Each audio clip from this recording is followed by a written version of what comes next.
সংসদে বিশেষ বৈঠকে আগামী 20 আগস্ট রাষ্ট্রপতি নির্বাচনের ভোট গ্রহণ হবে। এরই মধ্যে গেজেট প্রকাশ করেছে নির্বাচন কমিশন। তারা জানিয়েছে ভোটে থাকবে 3টি স্বচ্ছ ব্যালট বাক্স, যা পৌঁছানো হবে কমিশন থেকে। ভোট গ্রহণ শেষে প্রাথমিক ফলাফল ঘোষণা করবেন প্রধান নির্বাচন কমিশনার। ভোটের শুরুতে থাকবে সরাসরি সম্প্রচারের ব্যবস্থা। বিস্তারিত ফারজানা আক্তারের প্রতিবেদনে। 1991 সালের পর এবার প্রথম প্রতিদ্বন্দ্বিতামূলক রাষ্ট্রপতি নির্বাচন হতে যাচ্ছে। এরই মধ্যে মনোনয়নপত্র সংগ্রহ করেছে ক্ষমতাসীন দল বিএনপি ও বিরোধী দলীয় জোট। মঙ্গলবার সকালে এই বিষয়ে জাতীয় সংসদে স্পিকার ও হুইপদের সাথে বৈঠক করেন নির্বাচন কমিশন সচিব। এরপর ইসিতে আয়োজন করা হয় অনানুষ্ঠানিক কমিশন সভার। পরে ইসি সচিব জানান, 20 আগস্ট ভোট গ্রহণের দিন সংসদে 3টি স্বচ্ছ ব্যালট বক্স সরবরাহ করবে কমিশন। দুপুর 2টায় শুরু হয়ে বিকেল 5টায় ভোট গ্রহণের সাথে সাথে শুরু হবে গণনা ও প্রাথমিক ফল প্রকাশ। অধিবেশন কক্ষে মাননীয় সংসদ সদস্যরা তারা অবস্থানে তাদের আসনে বসবেন। আমরা যারা সহায়ক কর্মকর্তা থাকব, আমি সহ আমরা তাদের কাছে তাদের ব্যালট পেপারটা পৌঁছে দেব।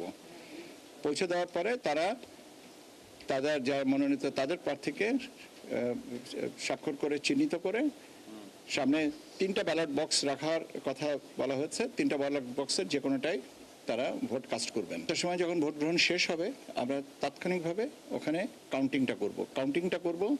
ওই যে জায়গায় ভোট বাক্সগুলো রাখা আছে ওইখানেই আমরা কাউন্টিংয়ের ব্যবস্থা করা হবে। ফোন করবেন নির্বাচনকর্তা, যেটা সিইসি স্যার, ওখানে অ্যানাউন্স করে আমরা সচিবালয়ে এসে বাকি গেজেটটা করব। ব্যালটের বাম দিকে থাকবে ক্রমিক নম্বর, ভোটারের নাম, বিভক্তি নাম্বার ও ভোটারের স্বাক্ষর। আর ডানে থাকবে প্রতিদ্বন্দ্বী প্রার্থীর নাম। ব্যালট পেপারে দুটো পার্ট, একটা মুড়ি আর একটা হচ্ছে ভোট। মুড়িতে 4টা তথ্য থাকে, ব্যালটে ক্রমিক, তারপরে থাকে আপনার যিনি ভোটদাতা তার নাম, তারপরে থাকে বিভক্তি নাম্বার, আর তারপরে একটা স্পেস আছে যেখানে আপনার তাকে স্বাক্ষর করে ব্যালটটা নিতে হবে। আর ডান দিকের সাইডটা যেটা ব্যালটটা, সেই ব্যালটটায় ওনাকে যারা প্রতিদ্বন্দ্বী প্রার্থী তাদের নামটা থাকবে এবং তার পাশে স্পেস দেওয়া আছে, সেই স্পেসে ওনারা পূর্ণ নাম লিখে স্বাক্ষর করবেন। সহায়ক কর্মকর্তা হিসেবে নির্বাচন কমিশন থেকে 20 জন ব্যক্তি উপস্থিত থাকবেন। ভোটের শুরুতে থাকবে সরাসরি সম্প্রচারের ব্যবস্থা। ফারজানা আক্তার, 71, ঢাকা। সংবিধানের 70 অনুচ্ছেদ অনুযায়ী রাষ্ট্রপতি নির্বাচনে দলীয় সিদ্ধান্তের বাইরে ভোট দিতে পারবেন না সংসদ সদস্যরা। এমনটাই জানিয়েছেন সংসদের চিফ হুইপ নুরুল ইসলাম মনি। তিনি আরও জানান, রাষ্ট্রপতি নির্বাচনের জন্য বিশেষ অধিবেশন ডাকা হবে না। এদিকে বিরোধী দলীয় চিফ হুইপ বলেছেন, জুলাই সনদ বাস্তবায়নের আগে রাষ্ট্রপতি নির্বাচন হওয়ায় ক্ষমতার ভারসাম্যে প্রভাব পড়বে। ফরহাদ ইবনে মালিকের প্রতিবেদন।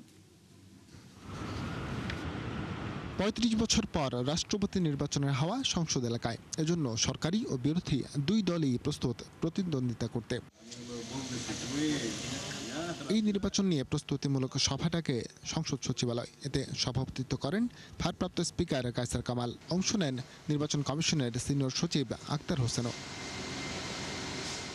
সভা শেষে চিফ হুইপ জানান, রাষ্ট্রপতি নির্বাচনে ভোটাররা ভোট দিতে সময় পাবেন 3 ঘন্টা। তবে ভোট দিতে হবে সংবিধানের 70 অনুচ্ছেদ অনুসারে। সংবিধানের 70 অনুচ্ছেদ যেহেতু সংশোধিত হয় নাই, সুতরাং এটা কার্যকর হবে। দলের সিদ্ধান্তের বাইরে তারা কোনো সিদ্ধান্ত গ্রহণ করতে পারবে না। যদি সিদ্ধান্ত গ্রহণ করে সেক্ষেত্রে তাদের সদস্যপদ বাতিল হবে। সেখানে মাননীয় সদস্যবৃন্দ প্রার্থীর সামনে তার নাম প্রকাশ্য অথবা তাই আমি গোপনই দিলাম, কিন্তু লিখলাম আব্দুল মালিক ক, আমি তাকে ভোট দিচ্ছি, তার সামনে আমার নাম লিখতে হবে এবং আমার আসন সংখ্যা লিখতে হবে। কাজে আমি আইডেন্টিফাইডে আমি তাকে ভোট দিচ্ছি। যদিও ক্ষমতার ভারসাম্য আনতে জুলাই সনদ বাস্তবায়নের পর এই নির্বাচন দেয়া উচিত ছিল বলে মনে করে বিরোধী দল। প্রত্যাশাটা ছিল যে জুলাই সনদ অনুযায়ী রাষ্ট্রপতি নির্বাচনটা হওয়া উচিত ছিল। যে নির্বাচনের পরে যেহেতু গণভোটের রায়ও সংস্কারের পক্ষে এসেছে, তো সেইটার সংস্কার করে 70 অনুচ্ছেদ সংস্কার করে আমরা যদি রাষ্ট্রপতি নির্বাচনটা করতে পারতাম, এবং জুলাই সনদ অনুযায়ী কিন্তু রাষ্ট্রপতির ক্ষমতা অনেকগুলো জায়গায় বৃদ্ধি পাওয়ার কথা ছিল। এদিকে মনোনয়ন সংগ্রহ করলেও এখনো প্রার্থী ঘোষণা করেনি বিএনপি। সরকার দলীয় চিফ হুইপ জানান, এ বিষয়ে সিদ্ধান্ত নেবেন প্রধানমন্ত্রী। আমাদের বিএনপি দলীয় প্রার্থী আমরা এখনো সিদ্ধান্ত ফাইনাল করিনি। মাননীয় প্রধানমন্ত্রী তিনি ঘোষণা করবেন। আমাদের দলের থেকে তাকে দায়িত্ব দেওয়া হয়েছে, তিনি সিদ্ধান্ত গ্রহণ করবেন। রাষ্ট্রপতি নির্বাচনের জন্য সংসদের বিশেষ অধিবেশন ডাকা হবে না বলেও জানান চিফ হুইপ। একটা বৈঠক ডাকা হবে, বৈঠকটা ডাকবেন নির্বাচন কমিশন। ফরহাদ ইবনে মালিক, ৭১, ঢাকা। বাংলাদেশের প্রেক্ষাপটে আদিবাসী পরিচয় অপ্রাসঙ্গিক বলে মন্তব্য করেছেন স্বরাষ্ট্রমন্ত্রী সালাউদ্দিন আহমদ। সন্ধ্যায় রাজধানীর গুলশানে এক গোলটেবিল বৈঠকে তিনি বলেন, দেশের সব নাগরিকই অধিবাসী। পার্বত্য জেলা নিয়ে ষড়যন্ত্র মোকাবেলায় জাতীয় ঐক্য প্রয়োজন বলেও জানান মন্ত্রী। একই অনুষ্ঠানে তথ্যমন্ত্রী জহিরুদ্দিন স্বপনও আদিবাসী পরিচয়কে বাংলাদেশের জন্য অপ্রাসঙ্গিক বলে মন্তব্য করেন। Chittagong hill tracts research foundation আয়োজিত বৈঠকে অংশ নেন মন্ত্রী, গবেষক, শিক্ষাবিদ ও বিভিন্ন শ্রেণী পেশার প্রতিনিধিরা। এ সময় তারা বলেন, পার্বত্য জেলা ঘিরে যে কোনো বিভ্রান্তি বা বিভাজনমূলক প্রচারণা মোকাবেলায় সচেতনতা, সংলাপ ও জাতীয় ঐক্য প্রয়োজন। একই সঙ্গে বাংলাদেশের প্রেক্ষাপটে যে কোনো নাগরিকের পরিচয় প্রশ্নে রাষ্ট্রীয় অবস্থান তুলে ধরার আহ্বান জানান তারা। সাংবিধানিকভাবে আমরা যেটা এখনো পর্যন্ত স্বীকৃতি দিয়েছি তা হচ্ছে উপজাতি, ক্ষুদ্র নৃগোষ্ঠী এবং বিভিন্ন কালচারের ধর্মীয় ঐতিহ্য, সাংস্কৃতিক ঐতিহ্যকে আমরা বিকশিত করব এবং ধারণ করব। এটা হচ্ছে আমাদের স্ট্যাটাস। আমরা সবাই বাংলাদেশের অধিবাসী হব, আদিবাসী কেউ হব না। এখানে সব সিটিজেনের সমান রাইট এবং বাংলাদেশের সকল ধর্মীয়, সকল বর্ণের, সকল সংস্কৃতির, সকল ভাষাভাষীর সবাই আমরা বাংলাদেশের সিটিজেন এবং সিটিজেন হিসেবে কনস্টিটিউশনাল রাইট আমাদের সমান। অভিবাসী এবং আদিবাসীর কোনো বিরোধের প্রশ্ন অপ্রাসঙ্গিক। সেই দেশের জনমিতিতে আদিবাসী শব্দটাও অপ্রাসঙ্গিক। বাংলাদেশের মাটিতে থেকে আমি যখন আমাদের হাজার বছরের ঐতিহ্যের যে প্রেক্ষাপটে আমাদের নৃবিজ্ঞান, আমাদের নৃজাতি যেভাবে গড়ে উঠেছে, তার মধ্যে অবশ্যই মনোলিথিজম নাই, এককত্ব নাই।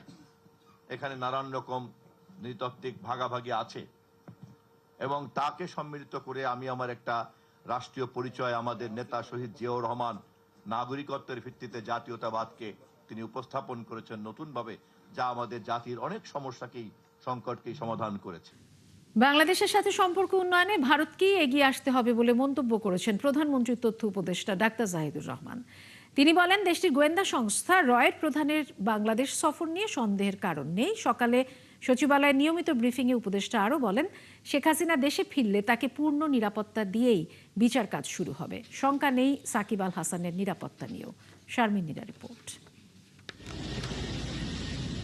৫ আগস্ট ভারতে অবস্থানরত শেখ হাসিনার ভার্চুয়াল সংবাদ সম্মেলনের পর থেকে ঢাকা দিল্লি সম্পর্কে টানাপোড়েন বেড়েছে। এমন বাস্তবতায় সোমবার সচিবালয়ে প্রধানমন্ত্রী তারেক রহমানের সাথে সাক্ষাৎ করেন বাংলাদেশে নিযুক্ত ভারতীয় হাইকমিশনার দীনেশ ত্রিবেদী। পরে স্বরাষ্ট্রমন্ত্রীর সঙ্গেও সাক্ষাৎ করেন তিনি। মঙ্গলবার সচিবালয়ে প্রধানমন্ত্রীর তথ্য উপদেষ্টার সংবাদ সম্মেলনে ভারত বাংলাদেশের সম্পর্ক নিয়ে প্রশ্নের জবাবে তিনি বলেন, শেখ হাসিনার ক্ষমতায় থাকার পেছনে ভারতের হাত ছিল। সেই সাথে তার ভার্চুয়াল সংবাদ সম্মেলনে ভারত সরকারের অনুমোদন ছিল বলেও অভিযোগ করেন ডক্টর জাহিদ। ভবিষ্যৎ সম্পর্কে যে রিয়াল অ্যালাইনমেন্টের আলাপ আমরা করছি, সেটার অনুকূল পরিবেশ ভারতের দিক থেকে আসলে তৈরি করতে হবে। কারণ বাংলাদেশে দীর্ঘকাল যে সমস্যাটা হয়েছে, সেটা জনগণের পারসেপশন আছে এবং আমাদের কাছেও কম বেশি তথ্য আছে। আমরা দেখতে পেয়েছি নানা সময়ে ওই সরকারটা এইভাবে অপ্রেসিভ হয়ে উঠতে পেরেছিল, তার ক্ষমতা টিকিয়ে রাখতে পেরেছিল। তার সাথে ভারতের এক ধরনের যোগাযোগের ব্যাপারে জনগণের মধ্যে শক্ত বক্তব্য আছে, সন্দেহ আছে। এ সময় ভারতের গোয়েন্দা সংস্থা রয়ের প্রধানের বাংলাদেশ সফরকে নিয়মিত ঘটনা বলে জানান তথ্য উপদেষ্টা। ক্রিকেটার ও সাবেক সংসদ সদস্য সাকিব আল হাসান দেশে ফিরলে তার নিরাপত্তা নিয়ে শঙ্কা আছে কিনা এমন প্রশ্নের জবাবে উপদেষ্টা জানান, তার নিরাপত্তার ঝুঁকি নেই, আর শেখ হাসিনা ফিরলেও নিরাপত্তা পাবেন। খেলোয়াড় হতে পারেন, উনি একজন নষ্ট পচে যাওয়া মানুষ, যে মানুষ হাসিনার সাথে অ্যালাইন্ড হয় এবং এখনও অ্যালাইন্ড থাকেন। সেই 5 তারিখে তো তার বক্তব্য এসছে। উনি কত নামি, কত সুনাম তার আছে, এসব ফালতু কথা উনি বলেন আসলে সরকারকে কিছুটা চাপে ফেলার জন্য। সে তো আর হাসিনার চেয়ে বড় অপরাধী না।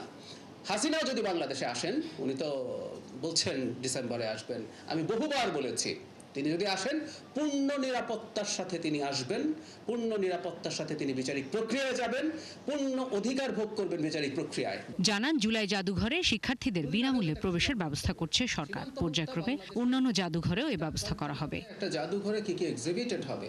শারমিন নীরা, ৭১, ঢাকা। শেষ পর্যন্ত চলছে সংবাদ সংযোগ। সরাসরি সংবাদ অনুষ্ঠান দেখতে চোখ রাখুন ৭১-এর ফেসবুক পেজ এবং সাবস্ক্রাইব করুন ৭১-এর ইউটিউব চ্যানেল। ৭১-এর সাথেই থাকুন।